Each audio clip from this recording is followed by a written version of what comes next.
तौहीन election commission case Imran Khan Fawad Chaudhry के jail trial का फैसला। इलेक्शन कमीशन की जानिब से सुनाए गए पहले से महफूज फैसले में कहा गया है कि बानी चेयरमैन पाकिस्तान तहरीक इंसाफ इमरान खान और साबिक वफाकी वजीर फवाद चौधरी को ट्रायल अडयाला जेल में होगा। इलेक्शन कमीशन की जानिब से असद उमर के खिलाफ तौहीन इलेक्शन कमीशन का फैसला ताहाल नहीं सुनाया गया।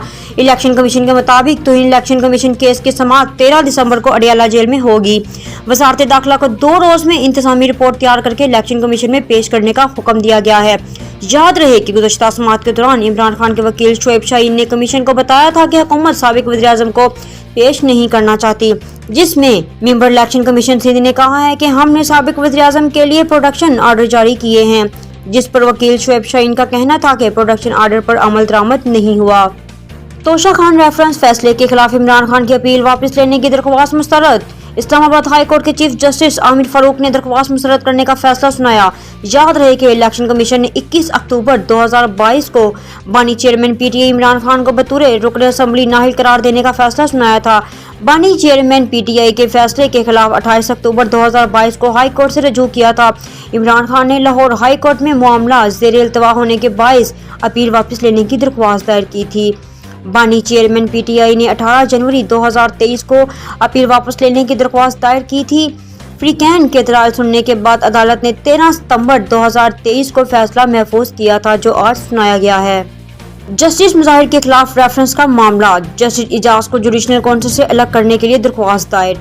मियां दाऊद एडवोकेट ने सुप्रीम कोर्ट में आईनी दरख्वास्त दायर की, जिसमें वफाकी हुकूमत और सेक्रेटरी सुप्रीम जुडिशनल काउंसिल को फरीक बनाया गया है, जबकि दरख्वास्त के साथ साबिक CCPO गुलाम महमूद डोगर ने मुकदमे की ऑर्डर शीट भी मुंसलिक की है।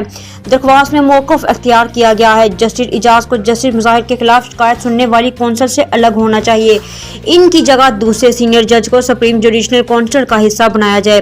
दरख्वास्त में कहा गया है कि जस्टिस मुजाहिर के खिलाफ करप्शन और मिसकंडक्ट का रेफरेंस जुडिशनल काउंसिल में ज़ेर समाअत है। साहिल की शिकायत पर जुडिशनल काउंसिल जस्टिस मुजाहिर को दूसरा शोकास जारी कर चुकी है। शोकास में जस्टिस मुजाहिर नकवी से 3 ऑडियो लीक्स के बारे में सवाल किया गया है।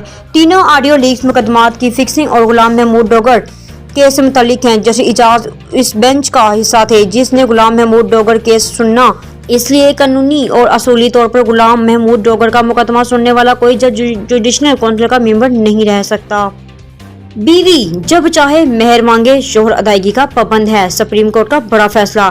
चीफ जस्टिस ऑफ पाकिस्तान काजी फारिस ईसा ने मेहर की अदम अदायगी से मुतालिक दरख्वास्त की समाअत के बाद 3 सफ़हात पर मुश्तमिल तहरीरी हुक्मनामा में लिखा कि जब भी बीवी की तरफ से मुतालबा किया जाए, मेहर का अदा करना जरूरी है। शोहर ने दावा किया है कि शादी बरकरार है, लिहाजा मेहर काबिल अदायगी नहीं है। चीफ जस्टिस ईसा की सरबराही में अदालत उज़्मा के 3 रुकनी बेंच ने 2001 के फैसले का हवाला दिया, जिसमें कहा गया था कि मेहर का मुतालबा शादी के दौरान भी किया जा सकता है और शोहर उसकी अदायगी का पाबंद है।